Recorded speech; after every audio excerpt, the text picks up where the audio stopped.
ঐতিহাসিক মুজিবনগর দিবস আজ বাংলাদেশের স্বাধীনতা সংগ্রামের সুদীর্ঘ ইতিহাসের এক চিরভাস্বর অবিস্মরণীয় দিন। দিবসটি উপলক্ষে সকালে ধানমন্ডি ৩২ নম্বরে বঙ্গবন্ধু প্রতিকৃতিতে ফুল দিয়ে শ্রদ্ধা নিবেদন করেন প্রধানমন্ত্রী শেখ হাসিনা। পাশাপাশি মেহেরপুরের ঐতিহাসিক মুজিবনগরে কেন্দ্রীয়ভাবে পালিত হচ্ছে দিবসটি। রিপোর্ট করছেন ফাহাদ মোহাম্মদ। এই ঈদে দেশ জুড়ে কেনাকাটার ফুর্তি হবে শুধু বিকাশে, সাথে ডিসকাউন্ট কুপন, ইনস্ট্যান্ট ক্যাশব্যাক।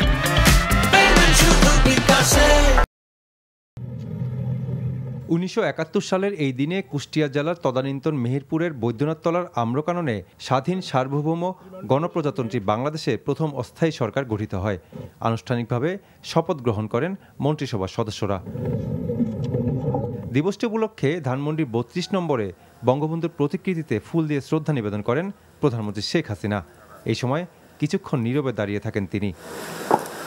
পরে দলীয় নেতাকর্মীদের সাথে নিয়ে আওয়ামী লীগের পক্ষ থেকেও বঙ্গবন্ধুর প্রতিকৃতিতে পুষ্পার্ঘ্য অর্পণ করেন দলীয় সভানেত্রী। পরে ছাত্রলীগ, স্বেচ্ছাসেবক লীগ, আওয়ামী মহিলা লীগ সহ আওয়ামী লীগের বিভিন্ন সহযোগী সংগঠনের পক্ষ থেকে শ্রদ্ধা জানানো হয় বঙ্গবন্ধুর প্রতিকৃতিতে। এ সময় আওয়ামী লীগ সাধারণ সম্পাদক ওবায়দুল কাদের বলেন, বিজয়কে সুসংহত করার পথে অন্তরায় বিএনপির মতো সাম্প্রদায়িক সন্ত্রাসী অপশক্তিকে প্রতিহত করতে হবে। আজকের এই দিনে বিএনপি সহ স্বাধীনতা বিরোধী সন্ত্রাসী শক্তি সকল অপশক্তিকে, যারা আমাদের বিজয়কে সংহত করার পথে প্রতিবন্ধক, এদের আমরা পরাজিত করব, পরাভূত করব, প্রতিহত করব এবং আমাদের লড়াইকে আমরা এগিয়ে নিয়ে যাব বিজয়ের স্বর্ণ তোরণ অভিমুখে। এদিকে মেহেরপুরের ঐতিহাসিক মুজিবনগরে কেন্দ্রীয়ভাবে পালন করা হয় দিবসটি। সূর্যোদয়ের পরেই মুজিবনগর স্মৃতিসৌধে জাতীয় পতাকা উত্তোলনের মধ্য দিয়ে সূচনা করা হয় মুজিবনগর দিবসের কর্মসূচি। পরে পতাকা উত্তোলন শেষে জাতির পিতা বঙ্গবন্ধু শেখ মুজিবুর রহমানের স্মরণে ১ মিনিট নীরবতা পালন ও বীর শহীদদের আত্মার মাগফিরাত কামনায় দোয়া ও মোনাজাত করা হয়। এরপর মুজিবনগরের শেখ হাসিনা মঞ্চে ঐতিহাসিক এই দিবসের পটভূমি ও তাৎপর্য তুলে ধরে বক্তব্য রাখেন সরকারের মন্ত্রী, আওয়ামী লীগের কেন্দ্রীয় ও স্থানীয় নেতারা।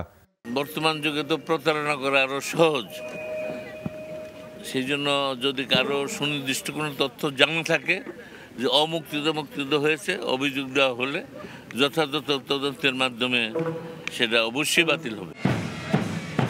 দিবসটি উপলক্ষে মুজিবনগরে মুক্তিযুদ্ধের শহীদদের প্রতি গার্ড অফ অনার প্রদান ও বিভিন্ন বাহিনীর কুচকাওয়াজ প্রদর্শন করা হয়। Fahad Mohammad, NTV news, Dhaka. এই ঈদে দেশ জুড়ে কেনাকাটার ফুর্তি হবে শুধু বিকাশে, সাথে ডিসকাউন্ট কুপন, ইনস্ট্যান্ট ক্যাশব্যাক। মিয়ানমারের অভ্যন্তরে চলমান সংঘাতের কারণে বান্দরবনের নাইখংচুরি সীমান্ত পথ দিয়ে আরও ৪৬ জন বিজেপি সদস্য আশ্রয় নিয়েছে বাংলাদেশে। আইনশৃঙ্খলা বাহিনী এবং স্থানীয়রা জানায়, মিয়ানমারের অভ্যন্তরে জান্তা বাহিনীর সঙ্গে আরাকান বিদ্রোহীদের মধ্যে সংঘাত চলছে। মঙ্গলবার রাতেও সীমান্তের ওপারে ব্যাপক গোলাগুলির শব্দ শোনা গেছে। সংঘাতে আরাকান বিদ্রোহীদের সঙ্গে টিকতে না পেরে প্রাণ বাঁচাতে পালিয়ে বাংলাদেশে আশ্রয় নিচ্ছে মিয়ানমারের সীমান্তরক্ষীরা। এদিকে গত রাতে নাইখংছড়ির আশারতলী, জামছড়ি ও ঘুমধুম ইউনিয়নের রেজু সীমান্ত পথে নতুন করে ৪৬ জন মিয়ানমারের সীমান্তরক্ষী বাহিনীর সদস্য আশ্রয় নিয়েছে বাংলাদেশে। তাদের নিরস্ত্র করে বিজিবি ক্যাম্প হেফাজতে রাখা হয়েছে। এ নিয়ে মোট ২৬০ জন মিয়ানমারের বিজিবি সদস্য বাংলাদেশে অবস্থান করছে। মাদক সংক্রান্ত মানি লন্ডারিংয়ের বিভিন্ন মামলায় তদন্ত করতে গিয়ে ১০ জন শীর্ষ মাদক চোরাচালানিকে গ্রেফতার করেছে সিআইডি। একই সঙ্গে মাদক বিক্রি থেকে অর্জিত এসব আসামির ১৭৮ কোটি ৪৪ লাখ টাকার সম্পদ ও নগদ অর্থ বাজেয়াপ্ত করা হয়েছে। দুপুরে রাজধানীর মালিবাগে সিআইডি কার্যালয়ে এক ব্রিফিংয়ে একথা জানান সিআইডি প্রধান মোহাম্মদ আলী। এ সময় তিনি দাবি করেন, এতদিন শুধু মাদকের বাহক ও সেবককে আটকের মধ্যে সীমাবদ্ধ থাকত আইনশৃঙ্খলা বাহিনীর অভিযান। এবারই প্রথম মাদকের গডফাদারদের ধরতে উদ্যোগ নেয় সিআইডি। এরই ধারাবাহিকতায় গত কয়েক বছরের বেশ কিছু পুরনো মামলার তদন্তে নামে সংস্থাটি। তদন্তের এক পর্যায়ে 10 জন শীর্ষ মাদক ব্যবসায়ীর সন্ধান পান তারা। পরে তাদের গ্রেফতার করে বাজেয়াপ্ত করা হয় নগদ অর্থ ও সম্পদ। এ ঘটনায় কক্সবাজারের আলোচিত সাবেক সংসদ সদস্য আব্দুর রহমান বদির ভাইদের সম্পৃক্ততা পাওয়া গেছে বলেও সিআইডি পক্ষ থেকে জানানো হয়। গডফাদারদের আমরা ধরতে পারিনি। সিআইডি প্রথম উদ্যোগ নেয় যে মাদক শুধু ক্যারিয়ার আর ইউজার আর খুচরা বিক্রেতা আমরা ধরবো না, আমরা আইনের আওতায় আনবো মাদকের যারা গডফাদার আছে। এ পর্যন্ত 35টি মামলার প্রকৃত মাদক গডফাদার, এই গডফাদারদের আমরা অ্যারেস্ট করতে সক্ষম হয়েছি।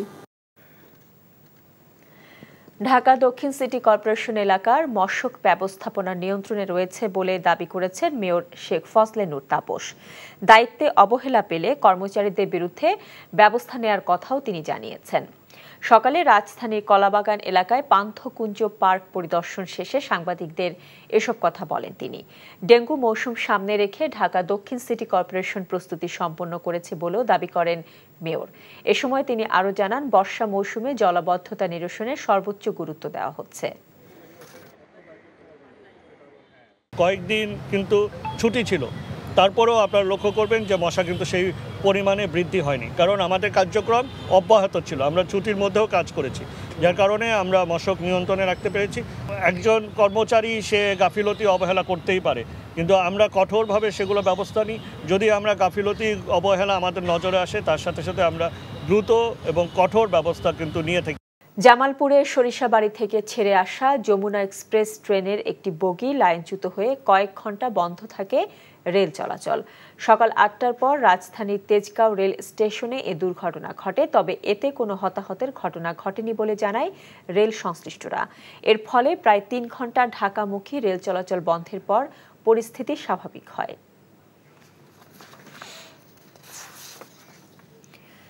বিশ্ব হিমোফিলিয়া দিবস আজ।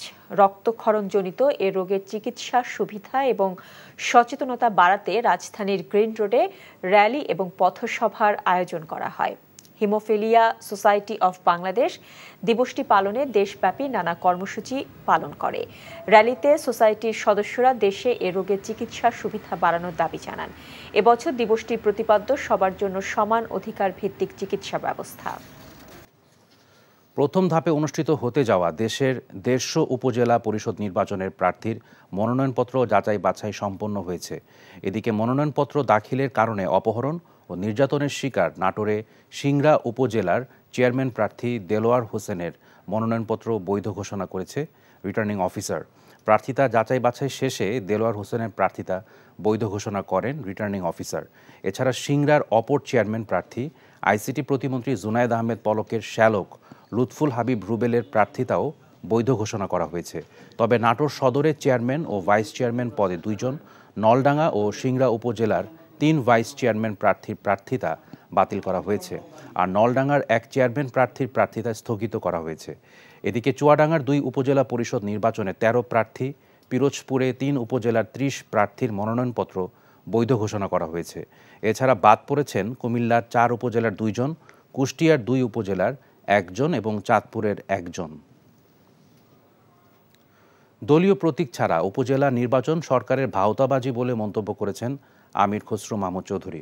বলেছেন, জাতীয় নির্বাচনের পর নৌকা মার্কা নিয়ে জনগণের কাছে যাওয়ার সাহস না থাকায় দলীয় প্রতীক ছাড়া স্থানীয় সরকারের নির্বাচন করতে হচ্ছে ক্ষমতাসীনদের। জাতীয় প্রেস ক্লাবে জেএসডি আয়োজিত আলোচনা সভায় এসব কথা বলেন তিনি। আমির খসরু বলেন, সরকারের দুর্নীতি লুটপাটের খেসারত উচ্চ মূল্যে দিতে হচ্ছে জনগণকে।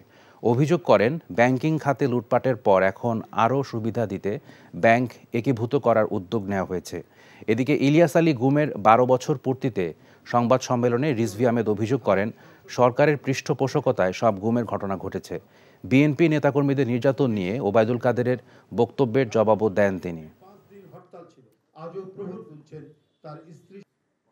ওবায়দুল কাদের সাহেব কিসের তালিকা চাইছেন? এর আগেও তো তালিকা দেওয়া হয়েছিল 2018 সালে। তালিকা নিয়ে প্রধানমন্ত্রী নিজেই তামাশা করেছেন। উপজেলা নির্বাচন করতে যাচ্ছে, এইবার চিন্তা করছে যে বাংলাদেশের মানুষ বোধহয় নৌকাকে ভয় পায়, নৌকার কথা শুনলে বোধহয় ভোট কেন্দ্রে যাবে না। এবার নৌকা বাদ দিয়ে দিছে, মানে তাদের নৌকা নিয়ে জনগণের কাছে এখন আর যাওয়ারও সাহস নেই। আরেকটি নির্বাচন করতে যাচ্ছে, ভাওতাবাজির নির্বাচন। আরে নৌকা তো বাদ গেল বুঝলাম, আর ভোট চুরির প্রকল্প তো সম্পূর্ণভাবে রয়ে গেছে।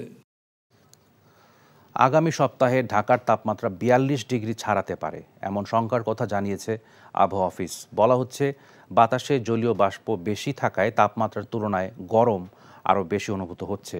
সেই সাথে রাজধানীর বায়ু অস্বাস্থ্যকর হয়ে উঠেছে।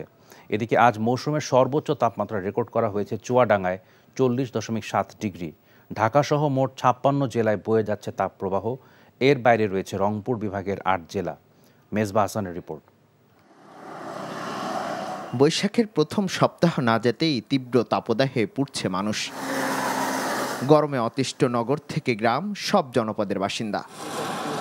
ফাঁকা এই তিলোত্তমা নগরীতে কাঠফাটা রোদের সাথে বাতাসও অস্বাস্থ্যকর। তাই তো অল্পতেই হাঁপিয়ে উঠছেন সব বয়সী মানুষ। বিশেষ করে যেন ভোগান্তির শেষ নেই নিম্ন আয়ের মানুষের। বৈশাখ আসছে আর একটু গরমটা বাড়ছে, কষ্ট হচ্ছে, আবার লোকজন একটু কমই। গরমের অবস্থা খারাপ, যে গরমে থাকায় মুশকিল। গ্রীষ্মের সূর্য তীব্রতা ছড়িয়ে রেকর্ড গড়েছে চুয়াডাঙ্গায়। তাপপ্রবাহ বইছে আরও ৫৫ জেলায়। এই তাপমাত্রায় আমাদের কাজ করতে অনেক সমস্যা হয়। অতিষ্ঠ আমরা, ৫ মিনিট পর পর পানি খাওয়া লাগছে। আপাতত কোনো সুখবর নেই আবহাওয়া অফিসের কাছে। বিচ্ছিন্নভাবে কোনো কোনো জায়গায় কালবৈশাখী ঝড় বা বৃষ্টি হলেও গরমের তীব্রতা আরও বাড়বে বলে জানিয়েছে আবহাওয়াবিদরা। গত কয়েকদিনের তুলনায় কিন্তু আগামী 2 দিন বা কয়েকদিন এই জলীয় বাষ্পের পরিমাণ বেশি থাকবে। আর জলীয় বাষ্পের পরিমাণ যখন বেশি থাকে তখন একটা বিষয়, মানুষের গা কিন্তু ঘামতে শুরু করে। তখন গিয়ে দেখা যায় যে তাপমাত্রা যদি 38 ডিগ্রি হয়, বাস্তবিক অবস্থা যদি এমন হয় যে তাপমাত্রা হচ্ছে 38 ডিগ্রি, কিন্তু তার কাছে মনে হবে যে তাপমাত্রা 38 নয়, তাপমাত্রা মনে হচ্ছে 44 ডিগ্রি। খুব বড় এলাকা জুড়ে ঝড় বা বৃষ্টি হবে এইরকম সম্ভাবনা আপাতত নেই। গেল বছরের এই সময় রাজধানীতে ৪১ ডিগ্রির বেশিও তাপমাত্রা ছিল। এবার সেখানে ৩৬ ডিগ্রি ছুঁয়েছে। Mezba Hasan, NTV news, Dhaka. পার্কে টিকিট ছাড়া প্রবেশের দায়ে ৫ শিশুকে কান ধরিয়ে দাঁড় করা ও দীর্ঘ সময় আটকে রাখার নির্দেশের অভিযোগ উঠেছে সদর উপজেলা নির্বাহী কর্মকর্তা মোহাম্মদ মাইনুদ্দিনের বিরুদ্ধে। সিসিটিভির ফুটেজে দেখা যায় সদর উপজেলা নির্বাহী অফিসার মোহাম্মদ মাইনুদ্দিন শিশুদেরকে দাঁড় করিয়ে শাস্তি দিচ্ছেন। সোমবার সন্ধ্যায় পৌরসভার শিল্পকলা একাডেমির মাঠ এলাকার জেলা প্রশাসনের নিয়ন্ত্রিত শরীয়তপুর পার্কে এই ঘটনা ঘটে। এ ঘটনায় ক্ষোভ প্রকাশ করেছে শিশুদের পরিবার ও সচেতন মহল। তাদের দাবি, শিশুরা অন্যায় করে থাকলে তাদের অভিভাবকদের ডেকে বিষয়টি সমাধান করা যেত। তবে উপজেলা নির্বাহী অফিসারের দাবি, তাদেরকে কাউন্সেলিং করে ছেড়ে দেওয়া হয়েছে। চট্টগ্রামের বেসরকারি হাসপাতালে 2 চিকিৎসককে মারধরের ঘটনায় দোষীদের গ্রেফতার ও দৃষ্টান্তমূলক শাস্তির দাবি জানিয়েছেন চিকিৎসকরা। সকালে চট্টগ্রাম মা ও শিশু হাসপাতাল ও কলেজের চিকিৎসকদের এক সমাবেশে এ দাবি জানানো হয়। সমাবেশে বক্তারা চিকিৎসক রিয়াজউদ্দিন শিবলু, ডাক্তার রক্তিম দাসের উপর হামলাকারীদের গ্রেফতারের পাশাপাশি চিকিৎসকদের সুরক্ষা আইন বাস্তবায়নের দাবি জানান চিকিৎসকরা। এদিকে 2 চিকিৎসকের উপর হামলাকারীদের গ্রেফতার করা না হলে কর্মবিরতি সহ কঠোর কর্মসূচি পালন করবে বেসরকারি হাসপাতাল মালিকরা। ফরিদপুরের অগ্নিকাণ্ডে ক্ষতিগ্রস্ত পরিবারের মাঝে অর্থ সহায়তা প্রদান করেন যুবদলের কেন্দ্রীয় কমিটির সহসভাপতি মাহবুবুল হাসান ভূঁইয়া পিঙ্কু। এ সময় তিনি ক্ষতিগ্রস্ত পরিবারের খোঁজখবর নেন এবং তাদের ধৈর্যের সাথে পরিস্থিতি মোকাবেলার আহ্বান জানান। স্থানীয় বিএনপি ও যুবদল নেতাকর্মীরা উপস্থিত ছিলেন। সোমবার দুপুরে অগ্নিকাণ্ডে মাচ্চর ইউনিয়নে ধুলদি রাজাপুরের অটোরিকশা চালক বাড়ি বিশ্বাসের বসতবাড়ির আগুন পুড়ে যায়। এতে স্ত্রী, 3 ছেলে ও 1 মেয়ে নিয়ে নিঃস্ব হয়ে পড়েন তিনি। স্বাধীন দেশ বঙ্গবন্ধুর বাংলাদেশে কোনো অবৈধ অস্ত্রধারীদের থাকতে দেওয়া হবে না বলে মন্তব্য করেছেন র্যাবের মহাপরিচালক এম খুরশিদ হোসেন। বিকেলে বান্দরবানের রুমা থানচিতে কেএনএফের তাণ্ডব এলাকা পরিদর্শন শেষে সার্কিট হাউসে প্রেস ব্রিফিংয়ে তিনি এসব কথা বলেন। এর আগে রুমা সোনালী ব্যাংক ডাকাতি, মসজিদ উপজেলা কমপ্লেক্সে হামলা, আইনশৃঙ্খলা বাহিনীর অস্ত্র লুটের ঘটনায় ঘটনাস্থল পরিদর্শন করেন। পরে সেখান থেকে হেলিকপ্টারে বান্দরবান পৌঁছানোর পর সার্কিট হাউসে জেলার বিভিন্ন সরকারি বাহিনী ও প্রশাসনের কর্মকর্তাদের সাথে বৈঠক করেন। র্যাবের মহাপরিচালক বলেন, রুমা থানচির ঘটনা খুবই নিন্দনীয় কাজ।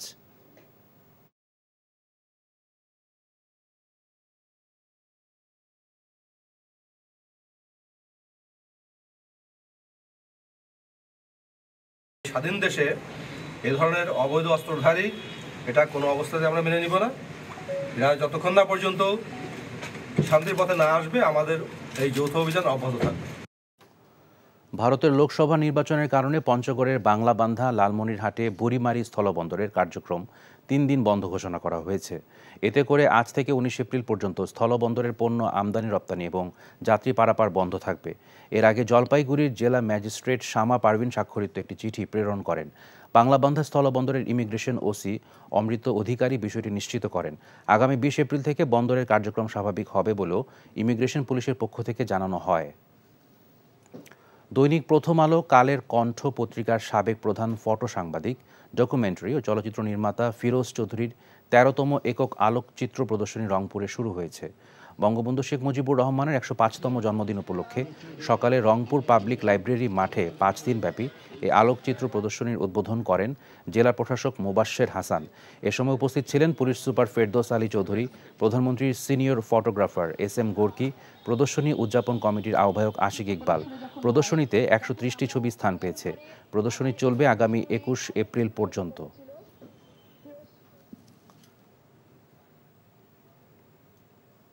মধ্যপ্রাচ্যে যুদ্ধাবস্থা দীর্ঘমেয়াদী হলে জ্বালানি সহ সম্ভাব্য প্রভাব মোকাবেলায় প্রস্তুতি নিতে নির্দেশ দিয়েছেন প্রধানমন্ত্রী শেখ হাসিনা।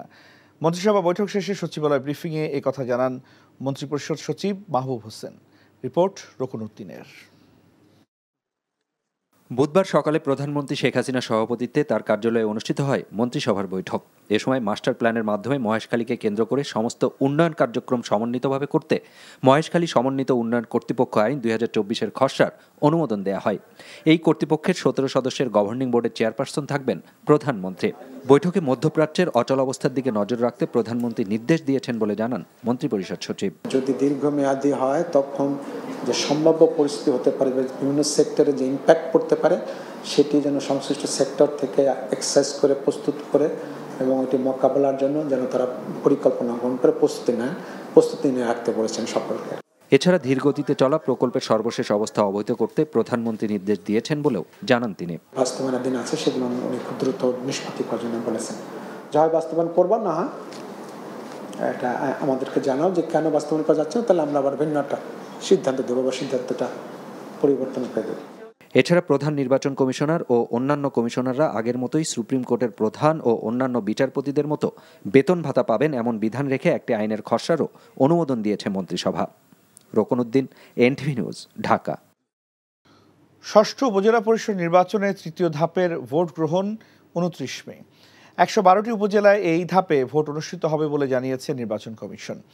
রাজধানীর আগারগাঁওয়ে নির্বাচন ভবনে কমিশনের সভা শেষে সাংবাদিকদের এই তথ্য জানান ইসি সচিব মোহাম্মদ জাহাঙ্গীর আলম।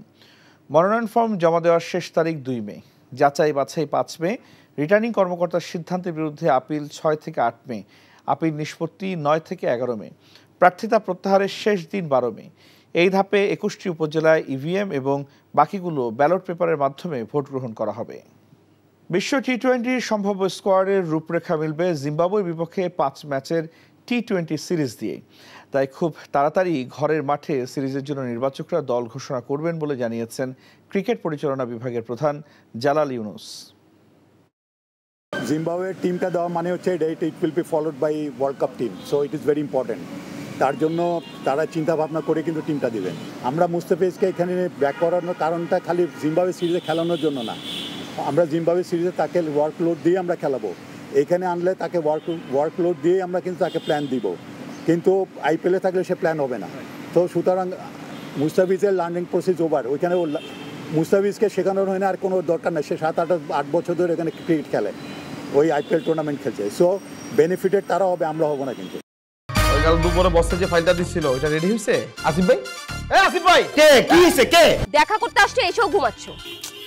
রাধুনী নিবেদিত নাটক ঘুম পাগল। শান্তি নাই, পার্কেও শান্তি নাই। ওটা কি বলো তো? কি আর করব, সারা রাত জেগে চুরি করে এলাকায়। টেবিলে খাবার দিমু কই থেকে? রান্নাই তো করি নাই। চা করমু কেমনে? চা পাতা তো শেষ হয়ে গেছে। রচনা চয়ন দেব, পরিচালনা নাজমুল রনি। সাথে বিয়ে করে ফেলবো। আপনি এই বয়সে বিয়ে করতে পারবেন না বলছি, মানে পারবেন না। আসিফ, তুমি আমার সাথে দেখবেন 7ম দিন বাংলাদেশ সময় রাত 9:15 এবং নিউ ইয়র্ক স্থানীয় সময় সকাল 11:15 NTV-তে। ইলেকট্রিসিটি চলে যাওয়ার কোনো টাইম পায় না। রাঁধুনি রেডিমিক্স মুরগির মাংসের মশলা, ব্যাস হয়ে যাবে ঝটপট দারুণ রান্না। এই ঈদে দেশ জুড়ে কেনাকাটার ফুর্তি হবে শুধু বিকাশে, সাথে ডিসকাউন্ট কুপন, ইনস্ট্যান্ট ক্যাশব্যাক।